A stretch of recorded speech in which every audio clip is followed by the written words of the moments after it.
and sanitation is important in all aspects of human dignity, since food security and energy security.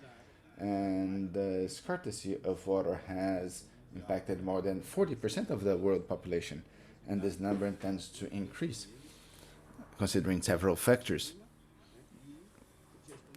including the climate change and the proper management of natural resources. Therefore, it's important for us to follow the new way to with international cooperation, protecting the water springs, basins, and rivers, and sharing the technologies and treatment for water treatment. This context is the integrated management of water resources, a process which promotes the development and the coordinated management of water, soil, and resources. Our objective is to foster the socioeconomic well-being without impacting the sustainability of the ecosystems. Well, I am Professor Diogo Buarque, doctor in water resources and from the Federal University of Espírito Santo, teacher and joint coordinator of Profeagua UFES, and also teacher and coordinator of the post-graduation program in environmental engineering of UFES. And here I am today as the coordinator, or the moderator of this webinar. To enhance our debate, we are going to have representatives from Colombia and Costa Rica bringing different perspectives about our debate. Professor Dr. Sergio Salazar, a civil engineer from the University of Santander, master from the University of Sevilla, and doctorate by the Polytechnic University of Valencia. His doctoral thesis was related to the methodology of risk analysis of floods and risk reduction for these floods.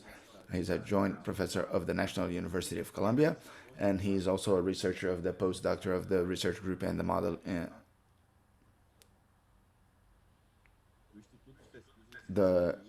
from the Polytechnic University of Valencia.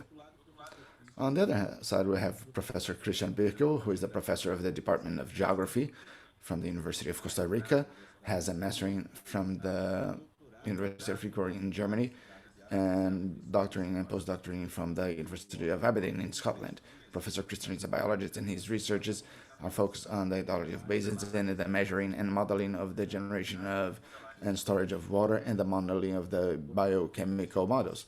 The main objective of his studies would be to try to reach the better understanding of the basins and the variation of the hydrological behaviors, considering different size scales, and the studies try to identify the impact of the regulation of the water resources and the environmental changes over the quality and the amount of superficial waters. Our event will have the duration of 1 hour and a half. The format consists in a chat and a conversation with our guests about relevant issues on the topic for about an hour.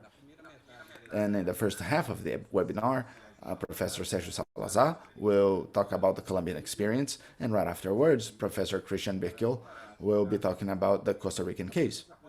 After the presentations, then, we are going to have a space for Q&A from the audience, which could be, and they could be sending the questions in the chat and in the Q&A button in the Zoom platform. So, can we start? I now pass the word to Professor Sergio Salazar. Thank you so much for joining us today, Sergio, in our webinar. So you have now 20 to 30 minutes for your presentation.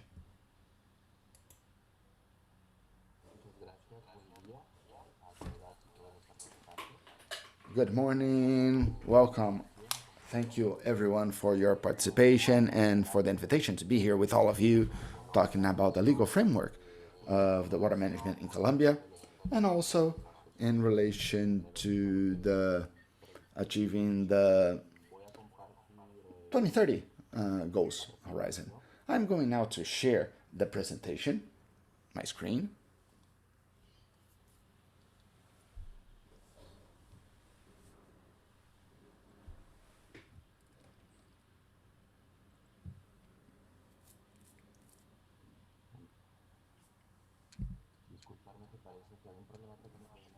So sorry, because I have a technical issue and I cannot share my screen. Well, I will start advancing, and right afterwards, you can have the possibility to access the presentation.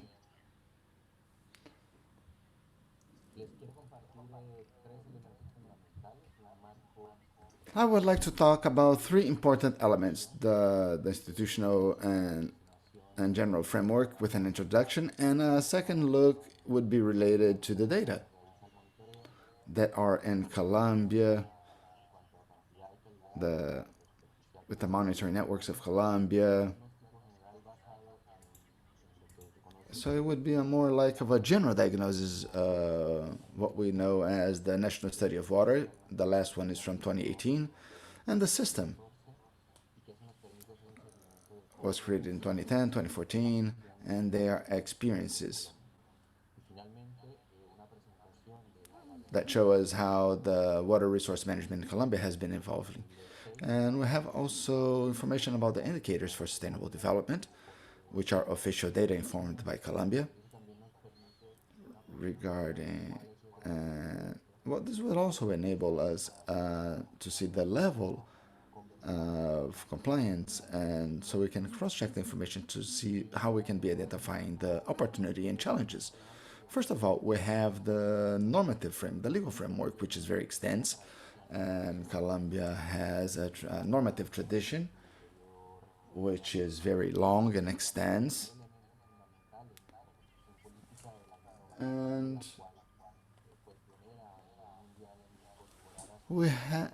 Colombia has been a pioneer in some aspects related to the environmental protection, for example.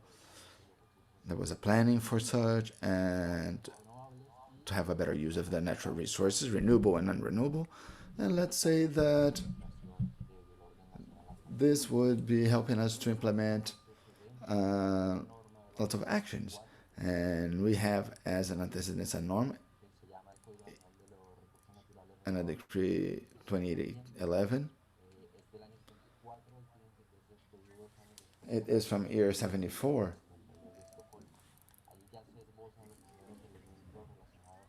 And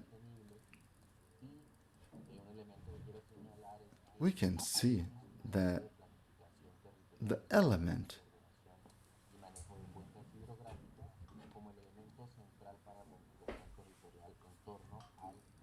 these are important elements for the territorial planning in relation to water. And why is that? Because the planning is conditioned to this order, but besides this decree, let's say, that is in effect today, there was a series of normatives and standards that in 2015 were compiled in one single decree, where it marked there was another normative element that through the Ministry of Environment of Colombia, Law 8983, after 2 years, the comment was created the Ministry of Environment, which reorganizes what we know in Colombia about the national system of environmental management. And we have a system of institutional point of view.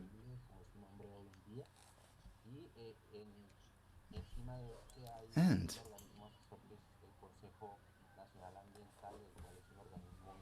we have an institution called the National Environmental Council, which is an interministerial institution with members from the academia and the society to make decisions about environmental issues.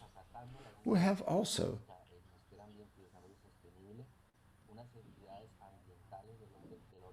the norms which execute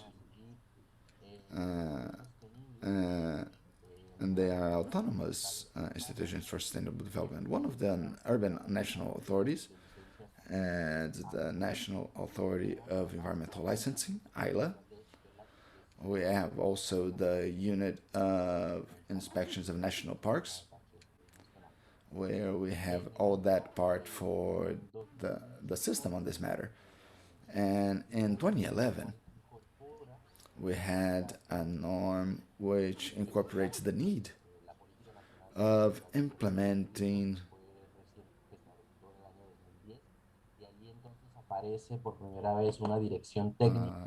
and this was adopted in 2010, and for the first time we have something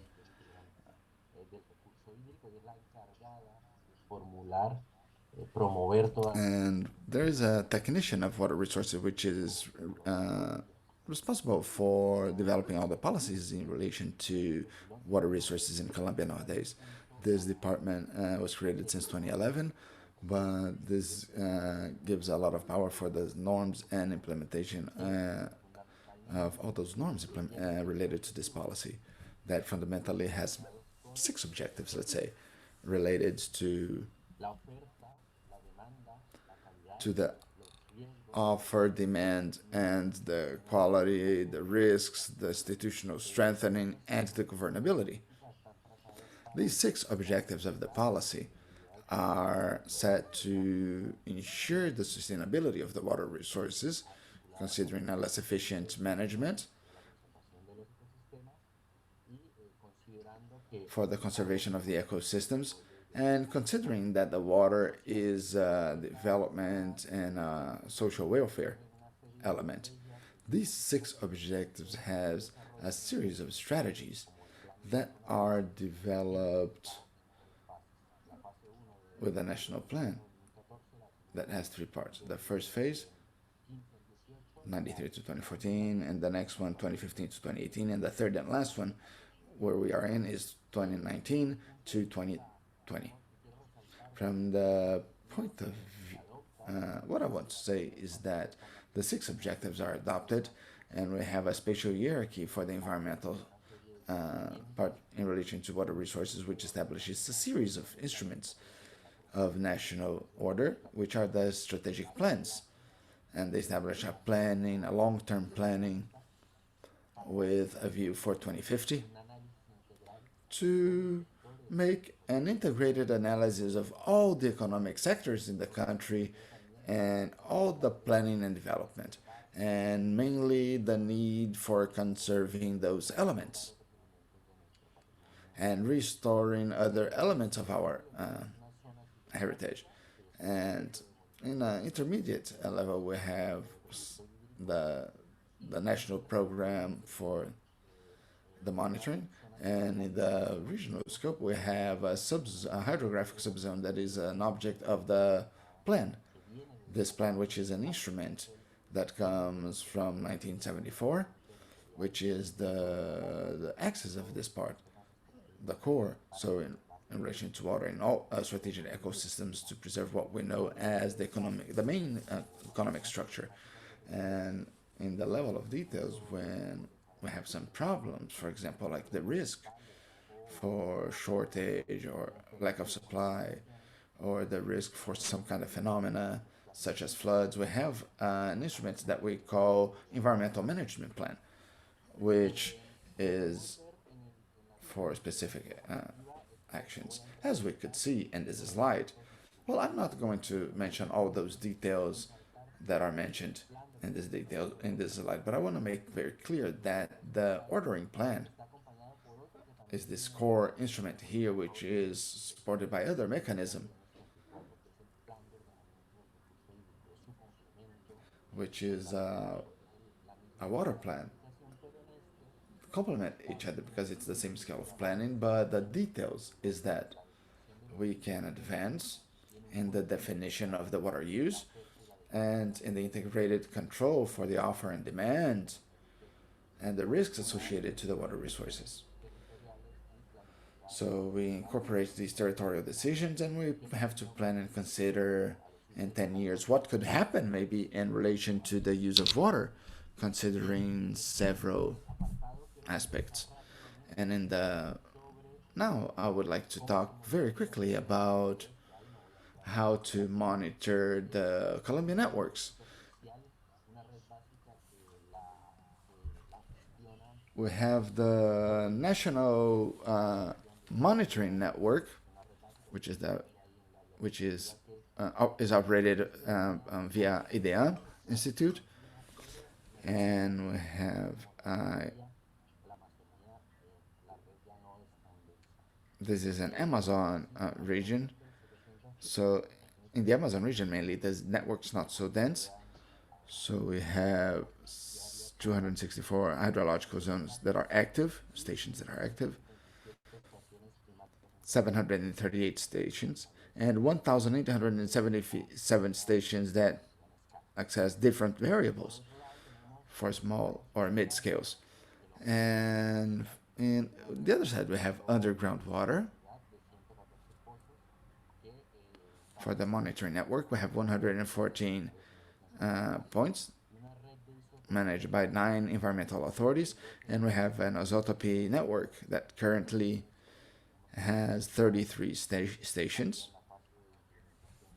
that have been designed and now they're being implemented, so we can have a full coverage of the state. And we could see that there is a certain concentration in these 9 central zones, let's say, but they allow us to know more and deeper 1/3 of our aquifers only. It's one of the problems that we currently have. And on the other hand, we have the monitoring of coastal and marine waters. And this was developed by an institute called INVEMAR. And in this monitoring network, it is in the we can see the quality, and there are 337 stations composing this network. And thanks to all this information, as I mentioned in the beginning, we have the National Management of Waters, ENA, that they try to implement a methodology to establish a comparison between time and an integrated analysis. And I'm also going to mention more in some details. For example, this index of drought in relation to the lack or not of water for the sustainability of the systems. And something else would be the index of water regulation, which qualifies quantitatively the conditions of water retention through the monitoring data and analysis would allow us to see how sustainable this well would be, and we can have problematic regimes in them.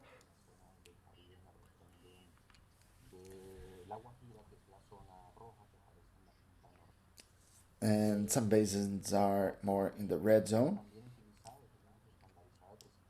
And another index which is used is the rain standardized index. It's a way to analyze the drought for different periods of time, 3, 6, 9, 12 months. And we can see how the rain is behaving for this index. The space of 12 months, we can see if there is an influence or not of a phenomenon, such as El Nino. Part of the top slide, you could see the period of drought to the left, and that's an anomaly underneath the line. And this would have no difference here due to the influence of El Nino. And the upper maps, we could see the El Nino, and in the lower maps, we could see how clearly this drought could be impacting. And we have another approximation through a map analysis considering the probability of floods. And these zones have been changed and occupied for urban activities or maybe agricultural livestock activities. And these are the areas in red, as we can see. And this gives us a level of social construction of the risk. And the data are very dramatic, because in the period of 26 to 2014, 19% of the Colombian population was impacted by this phenomena. In relation, well, we have a lot of people there. And what happened after this data of 2015 is that we have around 148 deaths and 474 strong rains and floods that affected thousands of people. And we could see that this is well, the society is very projected to these two problems, and we can see quickly the glacial surface, and we can see that we lost 50% of the area of glaciers, and as we could see in red here, in this century, the trend is even worse, is even faster, and the forecast is that up to 2050 we have no more. We don't have the importance for them as they should have, and to consider the user sector, we must take into consideration this cross analysis.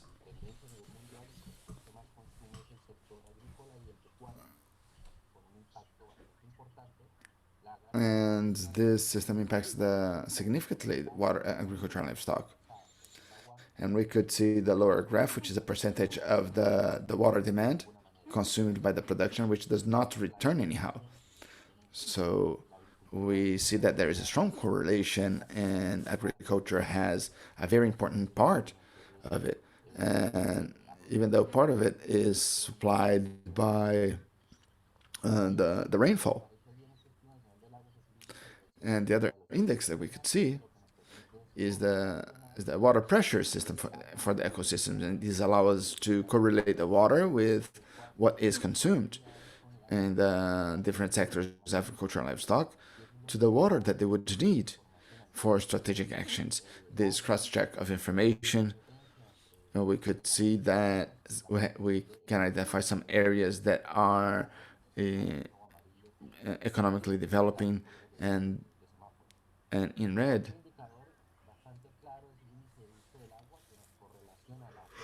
we can see also the indicator of water use in relation to the water offer, the superficial water use.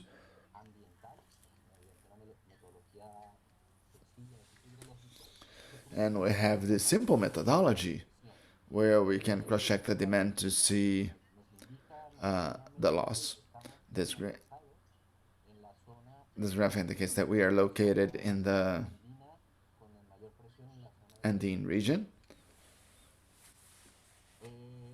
with a stronger pressure here. Another indicator would be the indicator which allows us to see and analyze the parts that could have water shortage, and we would cross-check the information of the water use index. And just to close this list of indicators related to the water quality, where we have 2 monitoring points per year and 5 basic variables that allow us to have an approximation to the level of pressure due to contamination or pollution. And this index would be just a cross-check of information between the contaminated parts of the agricultural and domestic area, coffee production, to see how the water quality would be impacting the water resources.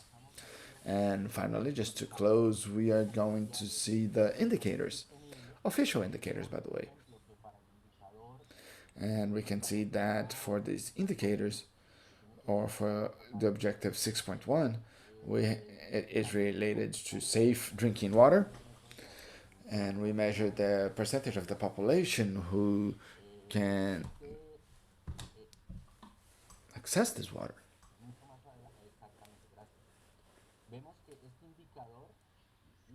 We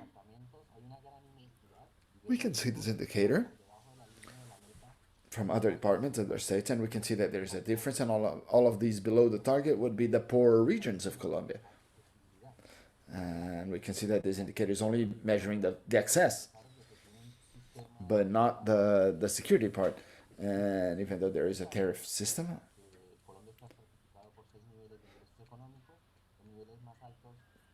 but Colombia is classified with 6 million excess, and we could see that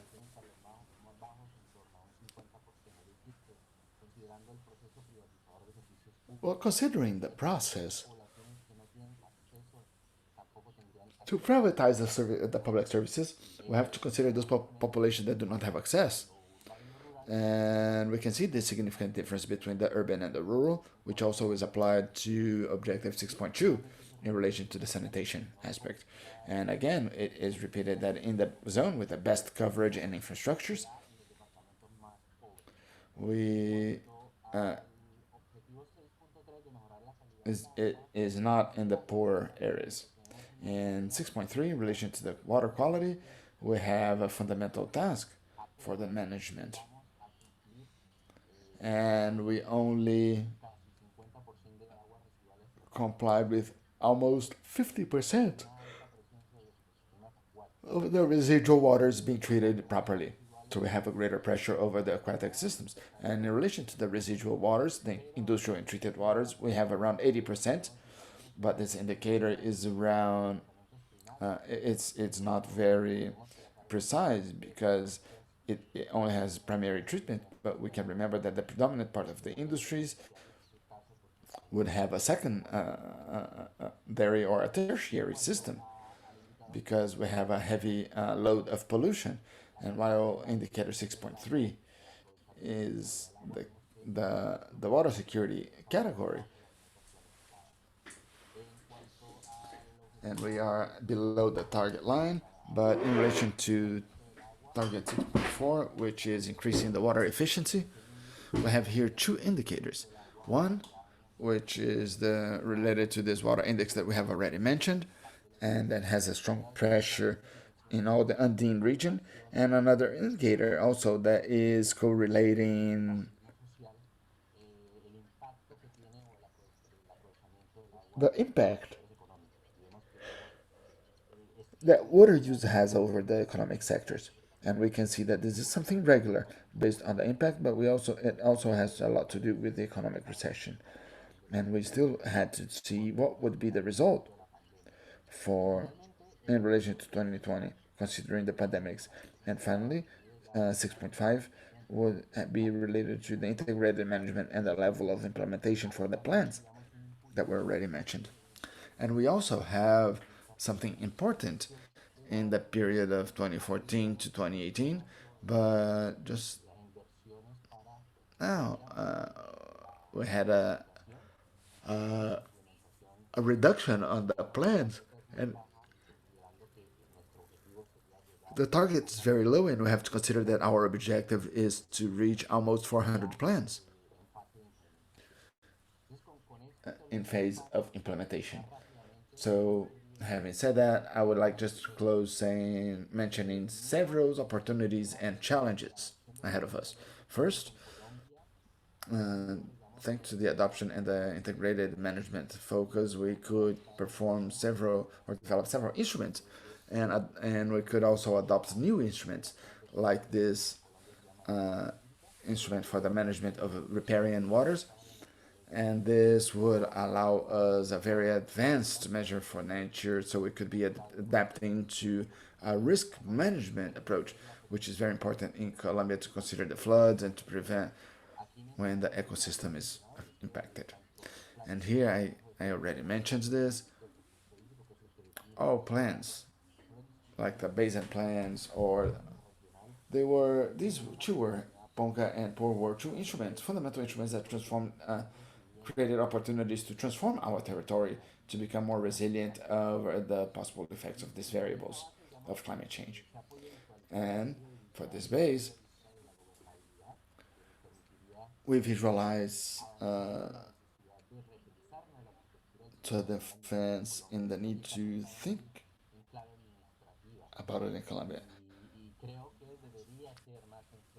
And I believe also that we should have something more geophysical while cross-checking these economic variables. So then the basic unit would be related to the biophysical elements. And that challenges the topic because you would have the planning instruments of water resources to be purchased, and lots of things are only in the paper in Colombia don't become true, concrete. We have a lot of lack of resources and political will there. And we also need to articulate with other challenges in relation to diversity, incorporate to human rights aspects, because water and sanitation is human rights. And the territorial and sectorial development in a period of time that we are in a phase of reconstruction, but there are still armed conflicts there. And there's something else which is very important, which is the possibility to focus more on science in relation to science and the knowledge from the universities and the technicians that generate this knowledge. So in Colombia, we have 50% of this, and we invest very little in their knowledge because we don't have how to monitor really well. And it's also important to prioritize the public investment for infrastructures and to reach the sustainable development goals. The investments are not much, so we are limited to that. We mainly in the most poor regions, we have a challenge, a lot of difficulties for the monitoring. And finally, I can conclude saying that we have a need to advance with the normative criteria. For example, the establishment of standards for the environmental sector regionally, and how we could perform treatment and the control of this contamination. So, having said that, I would like to thank you all very much and apologize that I exceeded some minutes from the scheduled time that I had. Thank you so much, everyone. Thank you so much. We're going to leave the questions to the end. So now we have Professor Christian Birkel to make his presentation. And I would like to remember all of you that you can send your questions via chat and also via simultaneous translation to English, Portuguese, and Spanish via Zoom. And you can click on the interpretation button and choose your preferred language. So, Professor Christian.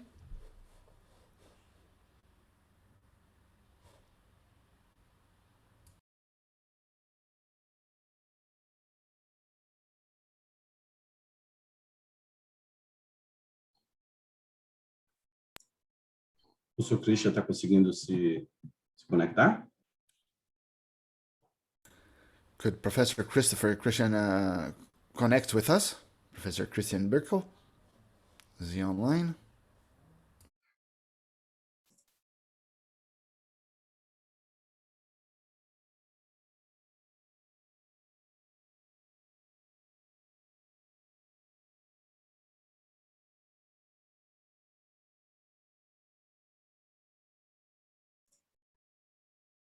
Aguardar aqui, ver só se o conectar o professor Christian. We're just going to wait for a few more minutes to see if we can reconnect Professor Christian Birkel.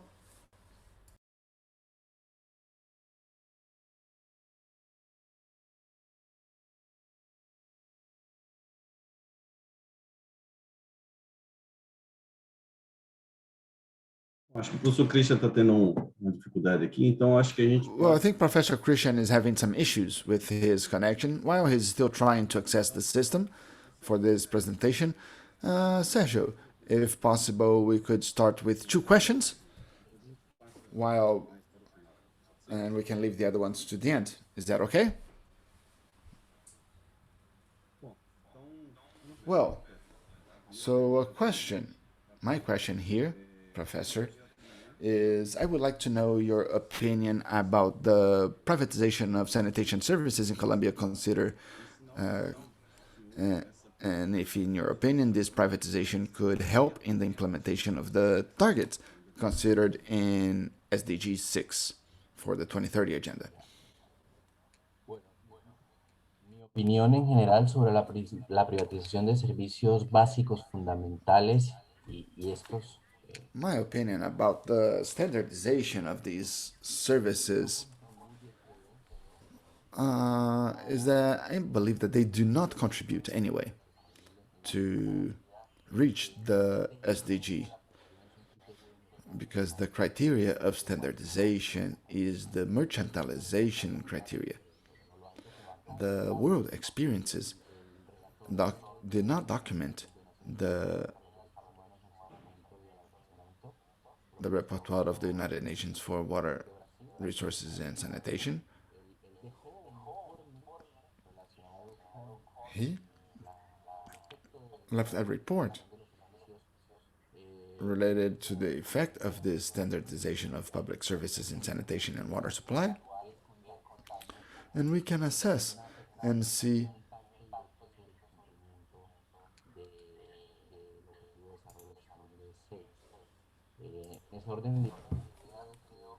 how to achieve Objective 6, and we have to ensure the quality. We have to see the services related to bureaucracy and corruption, and also the lack of qualification from the public in general.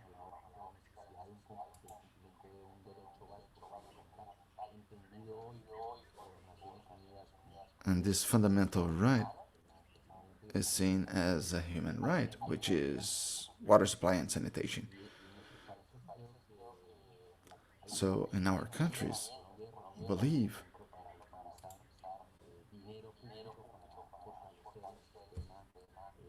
that we have to use the public money to strengthen the water supply system and sanitation. Perfect. Thank you so much. I'm going to make another question while Professor Christian is still accessing.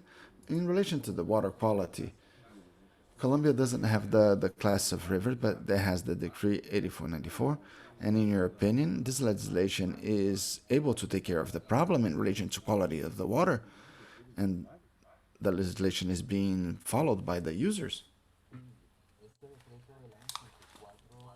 Yes, this decree of 84 was agreed upon in 2010,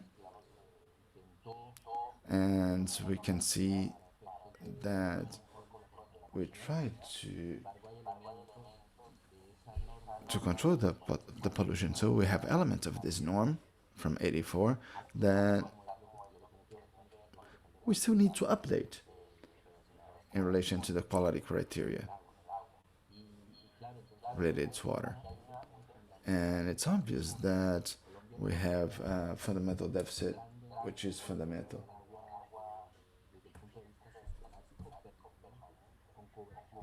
And this is the permanent systematic point of view with spatial coverage that is important, significant, to be able to monitor and control the contamination from the side of those sectors that invest. We could see some numbers of the residual waters.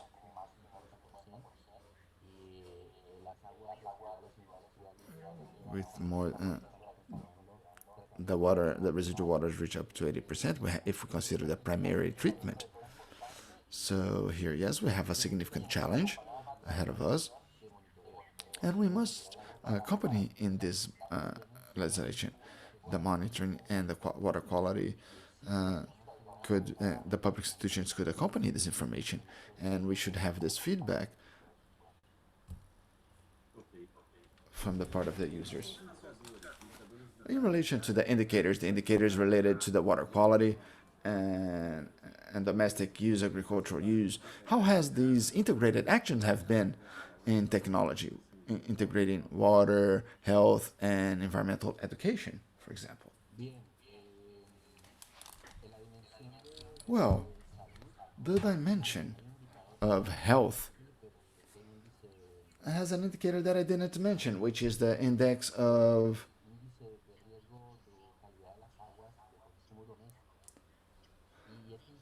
the management of domestic water quality. And this indicator from the National System of Colombia has dramatic data in relation to the the water supply systems that are the safer ones, and they don't work so well.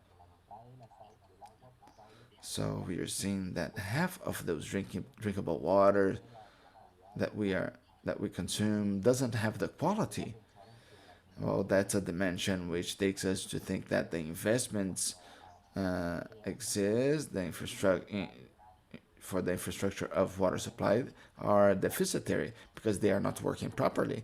So we need to, besides prioritizing the investments, we should review the operations of those so we could really have a safe water supply for the Colombian population. And that basically passes through a political will.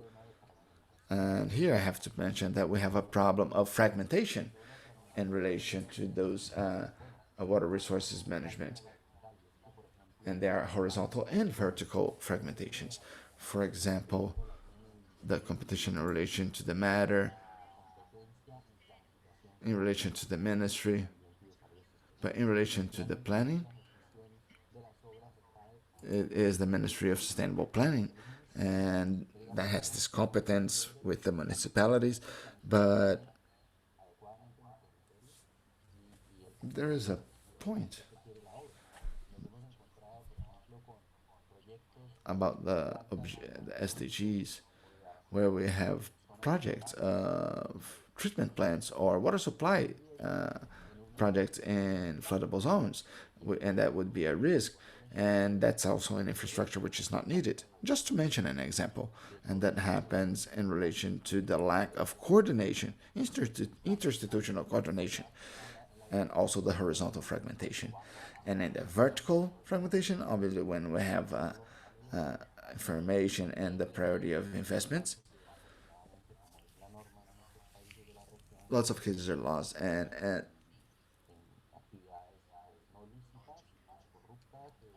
we have some corrupt activities and non-licit activities that deviate this money.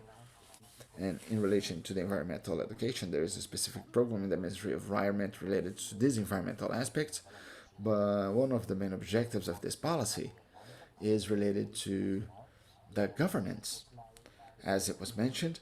And we have also a very important element, which is environmental education, institutional strengthening, and also the technical strengthening of the personnel and the professionalization. And there's also an important element in Colombia which is needed to involve more the population and our instruments. We were incorporating the social participation to it, but we must understand this as a construction of knowledge with the institutions and with the people as well. And these people have a lot to contribute and a lot to learn. And in this population, almost half of the population is in poverty or in the above line of misery, and we are below the line of misery, and we have to use the tools to understand that this population have access to fundamental human rights as water supplies and sanitation. And that is a transversal task. Okay, thank you so much, Sergio. We have Professor Christian with us. I'm going to switch now to Professor Christian Birkel, and right afterwards we can go back to the Q&A activity. Thank you so much, Christian Birkel, for your participation in this discussion. And now you have 20 to 30 minutes for your presentation. Thank you so much, Christian. Excellent. Thank you very much. Thank you for bearing with me. So I will just quickly share my screen with you for the presentation, going into full screen. Where's the full screen? Okay, so I would really like to thank the organizers for this opportunity to speak in this webinar series of honor to you today. I will be presenting the case of Costa Rica, and I will give this presentation in English, trying to bridge some of the language gaps we face in Latin America. So bear with me. The topic is IWRM in Costa Rica and the road to SDG 6. So I will just be showing you the state of the art. Where are we in Costa Rica with the implementation of IWRM? Obviously, there are some challenges associated with the implementation of IWRM. There are some limitations, so I will present some of those challenges we face in Costa Rica at the moment. And then there are also some advances. There is progress. There are some recent IWRM initiatives that should get us closer to SDG 6. So this will be the outline of my talk over the next 20 to 30 minutes or so. So I would just briefly like to remind you about the United Nations definitions of SDG 6 and IWRM. Not that you don't know, but there are some important implications associated with these definitions. So SDG 6 aims at ensuring water availability and the sustainable management of water for all. Okay, so this essentially means that there should be access to sufficient water of good quality to 100% of the population, which is maybe difficult to achieve. So it's an ambitious goal and we should be aware of this. So IWRM, well, there are many definitions. The United Nations uses IWRM as a framework across sectors and at different scales to ensure that water resources are developed, so explored and exploited, managed and used in equitable, sustainable and an efficient manner. So based on this, I would like to just give you a very brief introduction to Costa Rica. So we've been slightly to the east in Sergio's talk about Colombia. So now we move from South America over to Central America, the narrow land bridge that connects South America to North America, and Costa Rica is a very small country just right in the middle. Costa Rica has a population of about 5 million, which are not that many people. It's also in terms of territory, a small country. The national territory is about 51,000 square kilometers.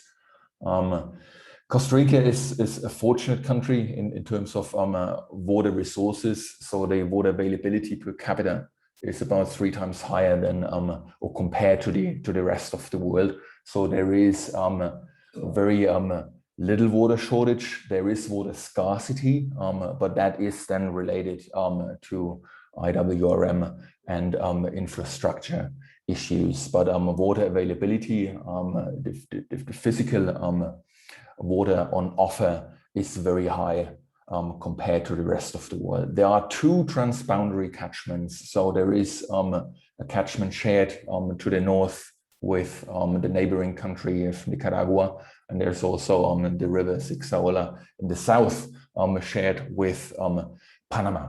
About 26% of the national territory is actually a protected area. It's national parks, so there aren't any economic activities allowed in these areas. And due to some geophysical properties of Costa Rica, the high hydraulic topographic gradient, about 75% of the energy matrix is sustained by hydropower, which a couple of months of the year can go up to around 100 or close to 100% of the national energy demand covered by hydropower, which is an important figure when we try and talk about IWRM. So in terms of the Human Development Index, Costa Rica is in the upper range of socioeconomic development with an index of 778. So with this background in mind, where is Costa Rica currently situated in terms of IWRM implementation? And I would just like to show you this figure with a lot of dots taken from the United Nations Environment Report from 2018. 18 that focuses on the progress of integrated water resources management as a global baseline for the SDG 6 indicators. So what you have there is on the x-axis the Human Development Index, and on the y-axis you have as a percentage the implementation of IWRM. And what I would want to highlight here is in this red almost circle is Costa Rica and a couple of Latin American countries that are actually highly developed. So they have an AHDI above 70, but still are in the medium low range of IWRM implementation. In the case of Costa Rica, if you look here, Costa Rica is this dot here, just right with this yellowish color of medium low IWRM implementation. And this despite a national strategy plan paper for IWRM that was already established in 2009. So we've seen today Colombia, there's also Brazil, Mexico, Barbados, Ecuador, all in this red circle. We have Chile a little bit towards the lower back end, and we have Cuba as the highest ranked Latin American country in terms of IWRM implementation. So there are clearly some challenges and limitations that can explain that despite the socioeconomic development, there is maybe less progress than expected in implementing IWRM. So what are these challenges and limitations? So if we tease out the evaluated categories that went into this overall implementation index. So at first we have an enabling environment of policies, laws, and plans, where obviously Costa Rica with an index of 30 or 30% didn't do very well. So this clearly is apparently a challenge. Then there is the institutional arrangements for cross-sectoral and multi-level coordination and stakeholder involvement, where Costa Rica is still below the 50% mark. Then there are the management instruments, such as data, access to data, data analysis, and instruments for water allocation that facilitate good or better decisions. So Costa Rica performed slightly above the 50% mark there in this category. And then there is the financial aspect of water infrastructure and ongoing costs of water resources management, where Costa Rica again fell slightly short below the 50% mark. So where does this come from? And then there are some issues I want to bring up here for discussion today, that we have some challenging hydroclimatic conditions, lots of variability, very dynamic. This is the same in Colombia. So as tropical countries, the water fluxes volumetrically exceed by far the water fluxes in terms of precipitation, evapotranspiration, stream flow, the extra tropical countries in places more than 3 times the numbers we find in the extra tropics. And then we have issues associated to extreme hydroclimatic events. So there are droughts. The last big drought that socioeconomically affected the country was in 2015, the record El Nino event. 2016, then the first hurricane category 3 that hit Costa Rica directly. Until then, there wasn't a hurricane on records that directly hit Costa Rica. So this was causing extended and widespread flooding. So again, in 2017, then another hydroclimatic extreme related to tropical depression and storm Nate, causing damage to infrastructure. And then 2019, then just after two very wet years, again, a slightly drier year. 2020, hurricanes Iota, for example, impacted Costa Rica. So there is a lot of hydroclimatic variability that does make water management not easier. So there are some challenges related to this. And then there is land cover, land use transformations actively going on. And I just bring up an example here, a catchment in the northern part of the country, where you can see green color in the upland areas, protected forests. And then there are some other colors here, the coffee colors related to agriculture, and the yellow colors. This is the issue now widespread in the northern part of Costa Rica. And this is a very recent land cover transformation from pasture and forest to pineapple monocultures, obviously with the associated environmental problems and issues. So this yellow color in land use maps from 1980 simply was not there. Okay, so there are very quick recent transformations going on that obviously affect water quantity and water quality.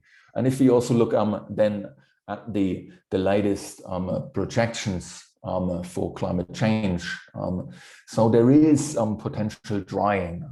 This is the historical precipitation, monthly precipitation regime, with a clear distinction between, in most parts of the country, between a dry season and a wet season.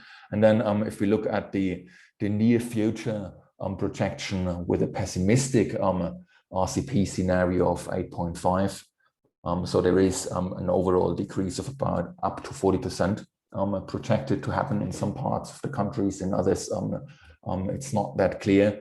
And the even more uncertain projections to the end of the century project less than half of the rainfalls. But we have to be careful about this. So there's potential for future climate change that directly impacts the physical water availability. This combined with the other environmental change, that is land cover transformation, will have an impact and pose a challenge to IWRM. So data management, data availability, access to data is also another issue. So Costa Rica, probably similar to Colombia, isn't that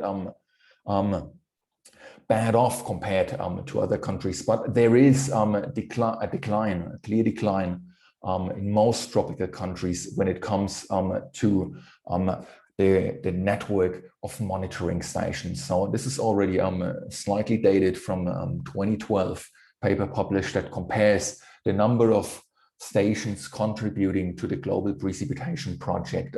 So those are, this is historical data, and it's separated between tropical countries and the temperate region. And what you see is that since the last hydrological decade, in the 1960s, monitoring networks are in a steep decline in tropical countries, and Costa Rica is no exception. So we have a need, a clear need, a crucial need for data, which we base our management initiatives on, but we have less and less data available to take decisions. So this is a challenge, and it's probably more widespread and goes beyond Costa Rica. And then there is, and I also already highlighted this a little bit, that Costa Rica performed quite poorly in this legal aspect. So what is the reason behind this? So the actual water law dates from 1942, okay, and does not implement any water management based on catchments. So there's no consideration of a transboundary water management. There are initiatives, and actually a new bill is in Congress since 2014, but due to many conflicts of interest, it's still in standby. So water management is still based on a water law from 1942. And additionally, there are quite a substantial amount of regulatory institutions involved in water management that maybe not always communicate well among each other. So there are some issues and competitions there, because all those regulatory institutions, they issue permits related to water management, and they don't coincide all the time. Just examples here, there is the Ministry of the Environment and Energy, there are the municipalities, there is the Costa Rican Institute of Aqueducts and Sewers, the Ministry of Health when it comes to water quality. There is this long abbreviation of the ARECEP, which establishes the tariffs related to water. Then obviously there is the Ministry of Agriculture, taking decisions and regulatory measures when it comes to irrigation, which is a little bit competing with this other institution, SENADA, who manages groundwater. Groundwater is related to irrigation. And there is CETENA, another long abbreviation, which is responsible for environmental impact studies, with a substantial part of water management involved. And there's the Costa Rican Institute of Electricity that manages about 90% of the hydropower projects and energy generation. And there's also the Costa Rican National Park Authority that is related to water management. So there is this regulatory, this governance issue in Costa Rica. So what are some recent developments that show some promise and progress, particularly if we are looking towards SDG 6. So there was a recent project that really focused on recognizing Nexus as an approach that is or shows some real potential centered around water and IWRM to connect the different sectors. So water is not viewed as an isolated sector. It is viewed as the binding part between the energy sector, the food sector, the health sector. And there are some core benefits then in looking at this interconnection among sectors, which are related obviously to costs and also to reduce carbon emissions. So Costa Rica has an ambitious goal to decarbonize the whole Costa Rican economy to zero, essentially by 2050.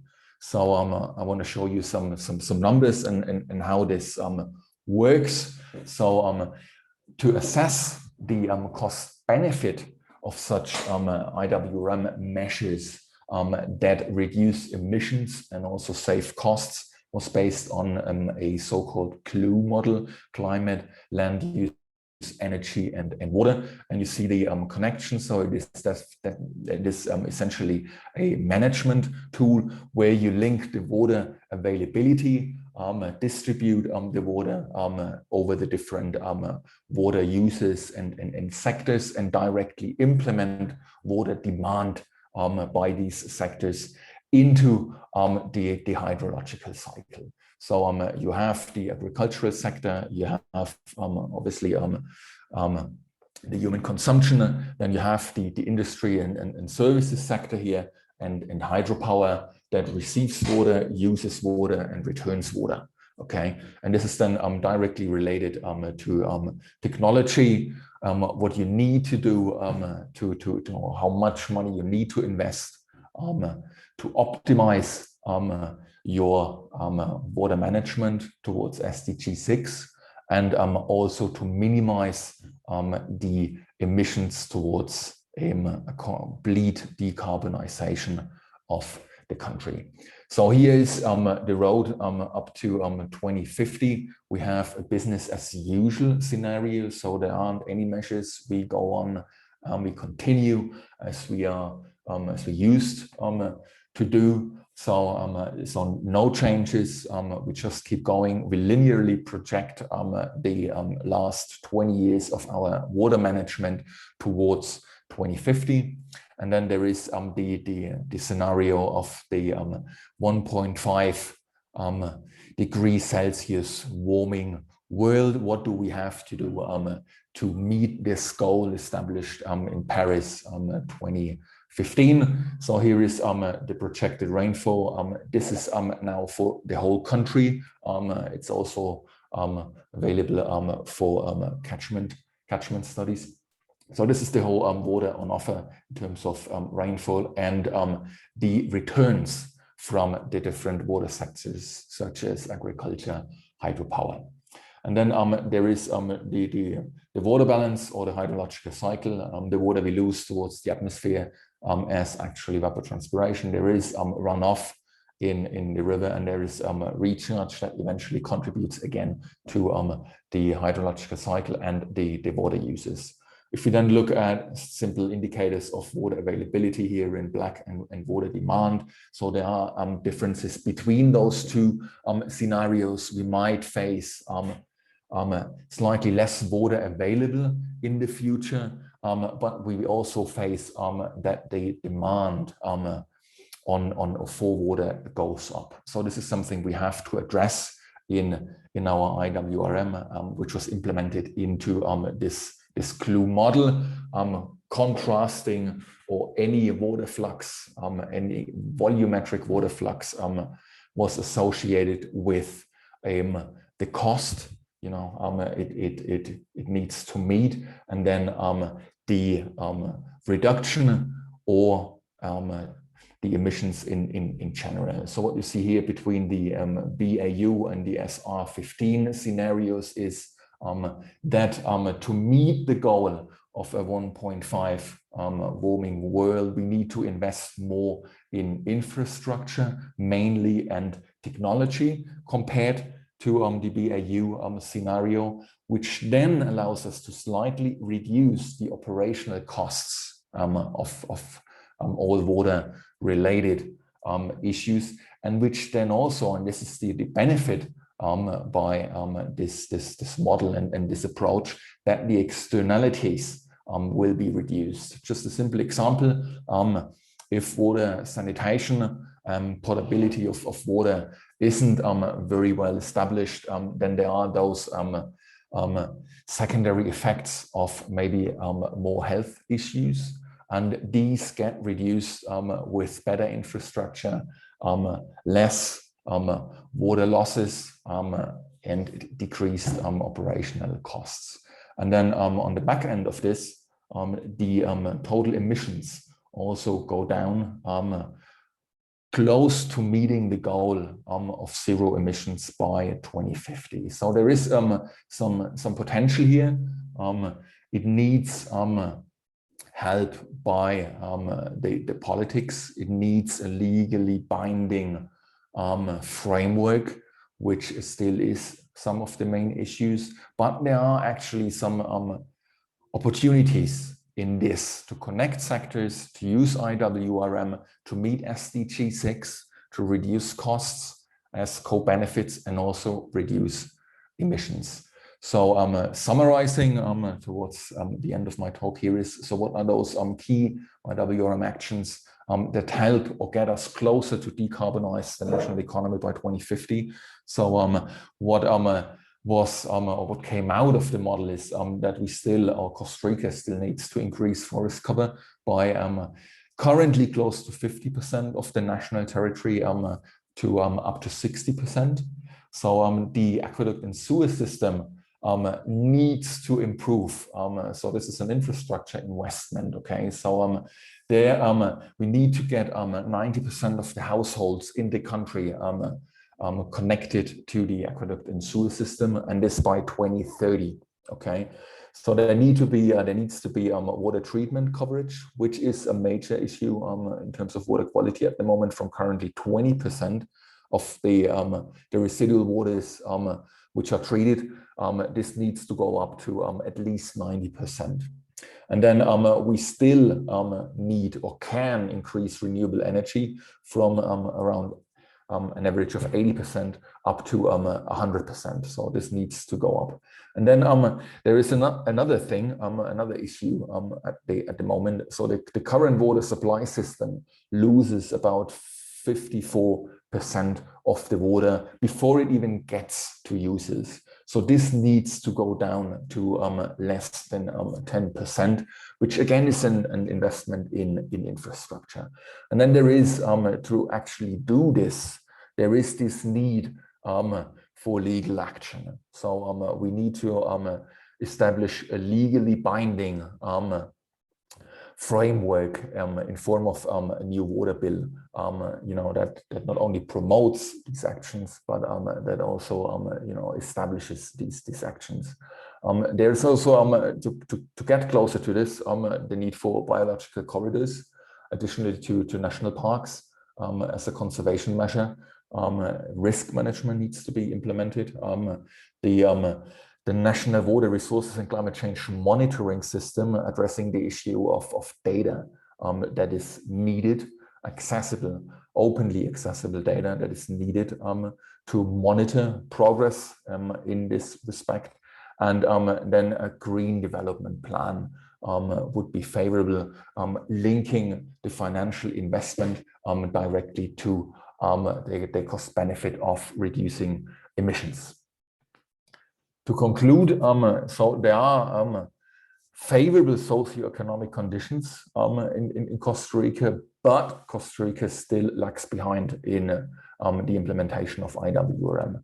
Okay, and the main issue there, among others, seems to be the institutional and legal constraints the country still faces.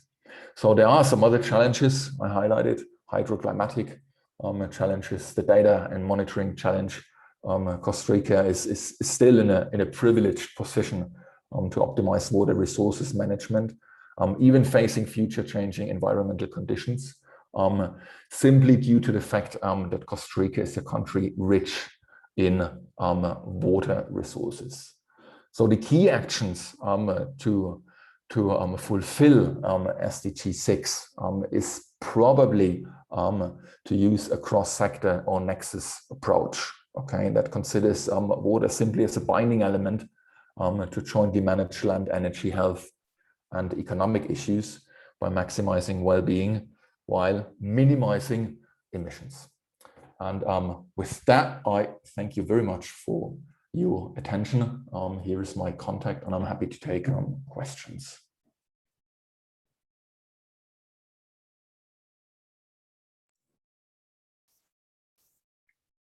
Christian, muito obrigado pela apresentação. Acho que ambos. Thank you so much, Professor Christian, Professor Sergio, for your presentation. You guys gave us a very interesting overview about the water management and the roadmap to SDG 6 in your countries. Now let's go to another round of questions and answers. I thank you so much for focusing on the time limits of 30 minutes. Thank you so much. So we can have now time for answers. I will start with a question to Professor Christian. Sure, thank you. Carla Romão is asking, the payment for environmental services in Costa Rica is internationally known as a successful case. She would like to know your opinion about the influence of these programs to achieve the objectives of the ODS and its influence on the integrated management of water resources in Costa Rica. Yes, so this is I did not mention this, but actually payment for ecosystem services is a crucial component in this complete picture of IWRM management actions. So Costa Rica has about I think it's already more than 30 years of experience with those PES schemes, which proved efficient and useful. So forest cover, for example, was increased over those 30 years by more than 10% on a national scale. So there are benefits directly related to this. It obviously requires an investment but benefits are conserving forests, reforestation programs help to preserve and conserve water resources. So among or below this this philosophy of who contaminates pays additional contributions to the system. This is directly implemented in taxation, finances parts of other IWRM initiatives that are used for to get us closer towards SDG 6 by 2030 and the decarbonization plan for 2050. So this would definitely not be possible without the PES schemes currently in place and further enhanced in the future. Ok. Bom, temos uma outra pergunta. Well, we have another question also from Carla. And how the institutional fragmentation of the water resource management among different institutions and the old legislation, as mentioned by you, could be overcome? And how can you enhance the water management, the integrated management of water resources in Costa Rica, considering the sustainable or sustainability aspect? Yes. So the decentralization of regulatory institutions in the past, okay, has caused problems. Due to communication issues, there's competition among institutions. So the plan at the moment is to not decentralize, but to centralize the water regulatory sector. So what the new water bill pretends to establish is one ministry, so the Ministry for the Environment and Energy will play a crucial role in establishing and distributing all the other measures, competitions, regulatory issues among other institutions. So most of the institutions will remain, but will be supervised by one centralized institution responsible supervising any legal action that is taken, put in place, etc. Just to get, the thing is that at the moment, any proposal, any measure is not legally binding. So institutions, companies, private people, they can do this, but they don't have to. So there is this legal hole in this old water bill. So IWRM, catchment management, transboundary management are not legally binding. And this is something that has to be overcome. So it is an absolute necessity to establish and reform the old water bill from 1942 with a reform, or at least a reform or a new water bill that establishes catchment management, that establishes one regulatory institution that supervises all the others involved in water management. Ok, obrigado, professor. Thank you so much, Professor. Ebert Villavincent is saying that it's very important to remember that there is a management for integrated management for water resources officialized by the Costa Rica government. And she says that's the target for Costa Rica in 2050, and very ambitious considering the current situation. So she would like to know if there are technical, institutional, and political resources for such. Yes, I absolutely agree. It's an ambitious plan. Absolutely. I think personally, it would be possible. So there is the technical skill. There are the economic resources to do this, but it needs also some political will behind it. And the problem there, and that is not only the case with Costa Rica, is that this requires some mid to long-term planning, not just one political period of legislation of 4 to 5 years. It requires planification management of more than 20, 30 years. And this is probably the issue which politicians at the moment are not really willing to go beyond, their own political lifespan. So there's the technical skill, electrification of public and private transport, for example. This would be possible. It would be possible to generate and monitor progress with enough data. It would be possible to put the infrastructure in place needed to guarantee aqueduct and sewer system, water treatment, etc., of up to 90%. So the technology and also the economic resources are there, but again, then it needs another step. Some politics behind this to really implement those measures. This is a bit of a personal opinion, but I think it's actually the case for most countries. So we have the means to reach those goals, even if they are ambitious. So I totally agree. There are challenges associated to this. We face limitations, but it would be possible if there is enough support for those measures. Seria então uma integração entre. So it would be a kind of an integration of technical, economical, and the political world, so things could be advancing better. Well, we have here a few more questions that are unanswered.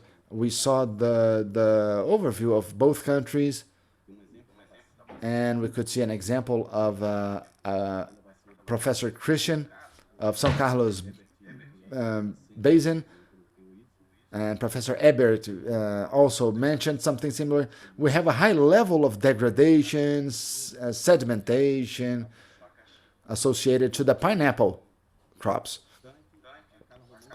So Carla is making a question related to the conflicts for the water use, considering that we have a huge offer for the region of Costa Rica. But what could be the possible conflicts for water use? So this question goes for Christian and Sergio. So what would be the conflicts for the water use? The most important conflicts in Colombia and Costa Rica. And how are these conflicts being managed in the integrated management, focusing on ODS 6 targets?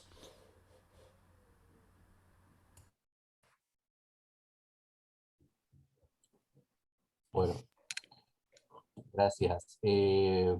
Bueno, quizás uno de los principales conflictos asociados con la oferta y la demanda de recursos hídricos en Colombia, tanto en cantidad como en calidad, tiene que ver con el sector agropecuario. El sector agropecuario ejerce una gran presión en consumo, a pesar de que gran parte de sus cultivos dependen fundamentalmente del agua proveniente de la lluvia, pero con el poco consumo, digamos, del global que se puede reportar, eso ya es una gran presión.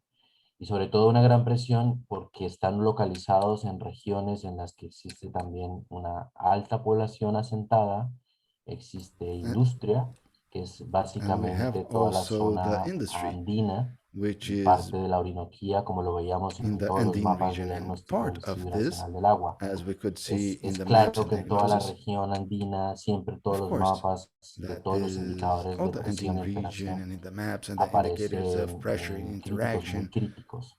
Y el are sector critical, que quizás más usually. aporta es el sector agrícola. Y ahí teníamos The sector mencionado un that reto collaborates the most fundamental for this would be the agricultural para sector. And we had already mentioned cumplir also con los objetivos de desarrollo sostenible, y es poder lograr no that solo to reach avanzar del control de la contaminación the puntual, que ya SDG vimos que 6, estamos lejos, sino también con el control de la contaminación difusa, y eso tiene que ver con We could see cambiar already prácticas the diffuse agrícolas y contamination avanzar hacia una from the producción más agricultural sostenible, practices. sobre todo más arraigada en el And lugar, we have to try to y advance bajo to a more sustainable aproximaciones, practice, como lo mencionaba Cristian, que debemos avanzar hacia allí, as it was mentioned by Professor de Christian. análisis integrados de And metabolismo social, socioecológico, integrated que analysis as well permitan analizar todas las dimensiones con would las allow variables us actuales, to pero también evaluate all the proyectándonos different a futuro, dimensions with the current considerando variables, las diferentes but proyecciones. we could also take into consideration in the future. Pero el sector agrícola no es el único. So Hay the un, agricultural sector is not exclusive hay un in this.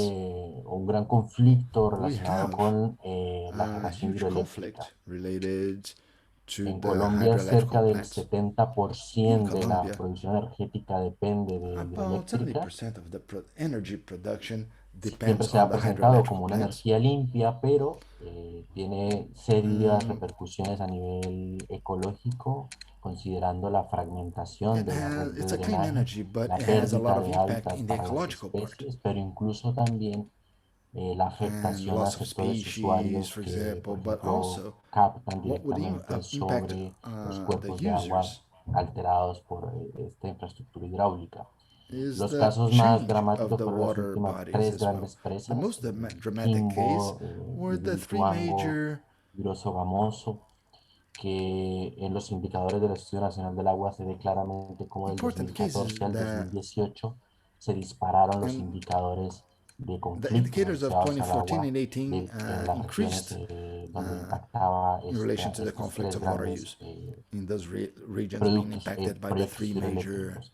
Y el caso de Hidroituango, pues ya hydroelectrical creo que es projects. bastante And conocido a in the nivel case, mundial. Es un proyecto well, con serias falencias this project is técnicas internationally known. We have que se several hizo a technical pesar flaws and de issues to muchas it. sugerencias técnicas previas a la escogencia We del received a lugar, lot of a previous cómo fueron technical opinions avanzando and las obras, suggestions etcétera, when choosing the y que place tiene una grave and during the repercusión en la advance región, y of además the que estamos construction of the hablando de project. uno de los ríos más importantes de Colombia, que es el río Cauca, principal And we are talking about one of the drenaje most del important río rivers that we Magdalena, have, y estos dos pues the Magdalena acumulan River. la gran cantidad And de impactos acumulados y sinérgicos de la we construcción have a de lot of proyectos impacts hidroeléctricos. En esa perspectiva y for de cara the a una construction of gestión hydroelectrical plants. sostenible del recurso en el futuro, And this point leads us to a sustainable use cualquier nuevo proyecto for the debiera future. considerar And un análisis de impactos any no new solo local, project sino should también consider regional, impact analysis, considerando not los only local but proyectos regional previos as well, existentes, además taking todos into los sectores consideration the usuarios. previous Y aquí existing hay un reto projects, que mencionaba besides también all en la the sectors and presentación, y es que users. no And tenemos this una is a challenge legislación already mentioned. clara respecto a la We don't estimación de have caudales a clear ambientales. legislation in relation to Y esto es clave para que tanto el the costs regulador como and el of the regulado tengan una base environmental, técnica and de the partida, regulator and y la evaluación the regulated sea clara, should have transparente y a rigurosa. baseline to start from, Ese es and this un assessment reto or fundamental en la evaluation should be legislación, y en clear, Colombia se transparent, intentó and that's a avanzar en challenge for the una Colombian normativa al legislation. We respecto, try to pero advance in a justamente el normative, lobby, la presión but política the del sector lobby hidroeléctrico no and the terminó de political avanzar. pressure from the Y digamos que hydroelectrical esto sector did not depende mucho advance, también de allow this to esa advance. And gobernabilidad, let's pero say también de that la this would depend gobernanza. strongly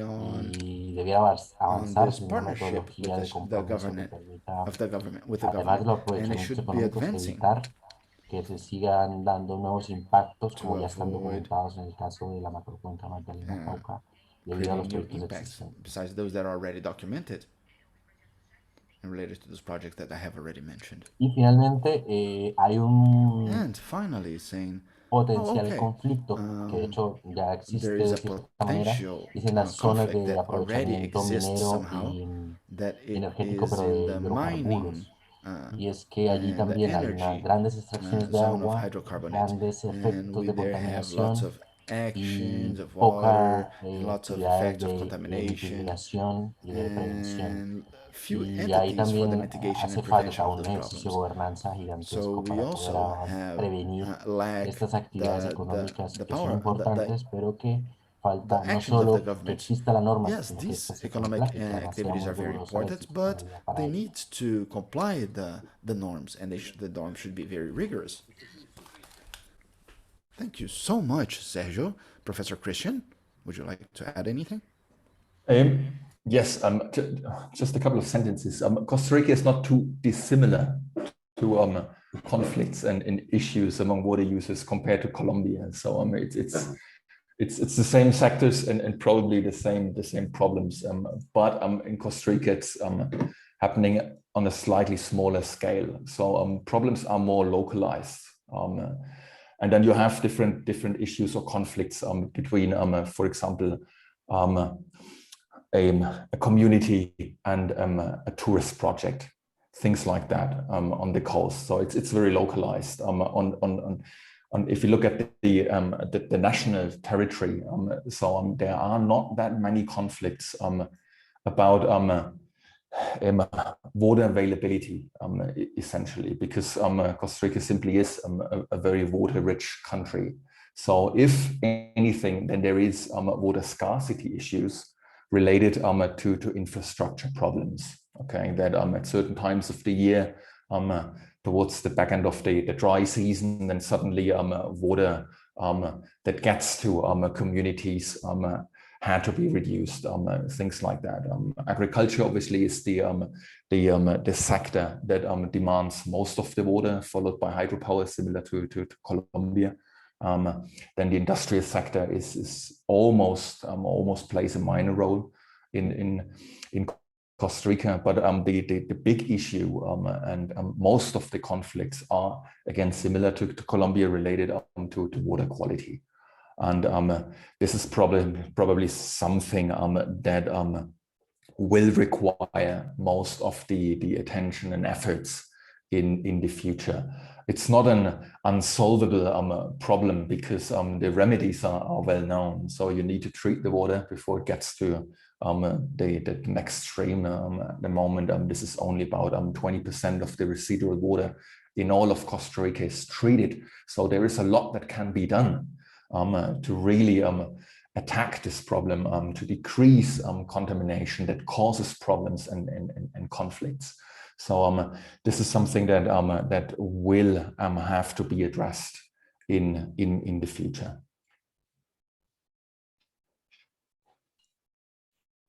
Ótimo, obrigado, professor Christian. Bom, pessoal, eu acho que agora chegamos. Thank you so much, Professor Christian. I believe now we are approaching the end of our session, the end of our event. I hope that you have enjoyed the session today. All of those questions that we have received and that could not be answered, we are going to share the email via chat, and we are going to send these questions to the participants also, so we can try to answer those questions that were not answered. But before closing, I would like to inform that we are going to have a third webinar in this cycle on June 24th from 11 to 12:30 as well, and we're going to have Agustin Naranjo presenting the integrated management of water resources for Ecuador and Mexico, besides the strategies for both Latin American countries to reach the targets for SDG 6. And on July 1st, we are going to have a fourth and last webinar of the cycle from 11 to 12:30 as well, where the agronomist Francisco Lazar from the Católica University of Chile will talk about the integrated management of water resources in Chile and the strategies to reach the targets of Sustainable Development Goals number 6. And in the same day, Ana will present the implementation panel for integrated management of water resources in Brazil for SDG 6. That is a topic that will be discussed by the coordinator from Ana. So I also would like to pass the words to the general coordinator of Profiagua, Professor Jefferson, please. Well, good morning, almost good afternoon. I would like to thank Professor Sergio Salazar deeply, and also Professor Christian Birkel, for their presentations and giving us this pleasure of these wonderful presentations. And thank you so much also Professor Diogo Buarque for the mediation, and everyone participating, and all of you in the back office, our support agents, our interpreters, Professor Sergio, thank you so much, Professor Birkel. Take care, everyone.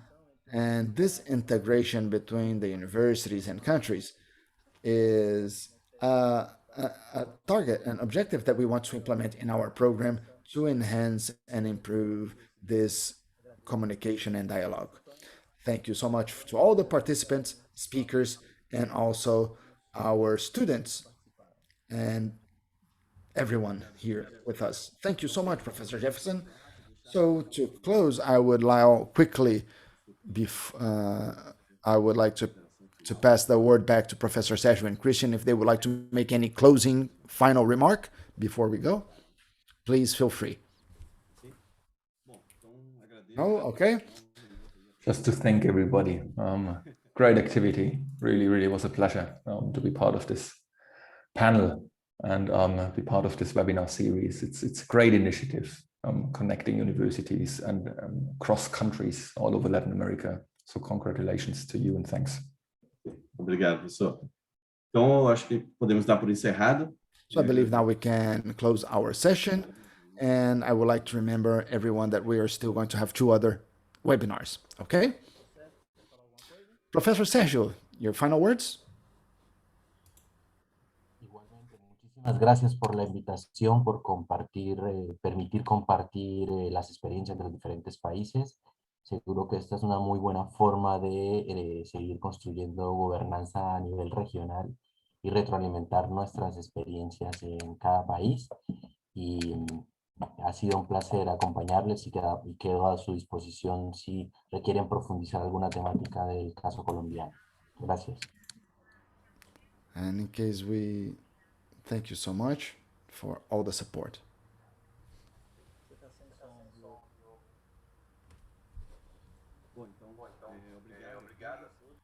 Thank you so much, everyone. It's already almost 1 p.m. I wish you all a wonderful weekend and take care, everyone. Thursday, we have another event. See you guys there.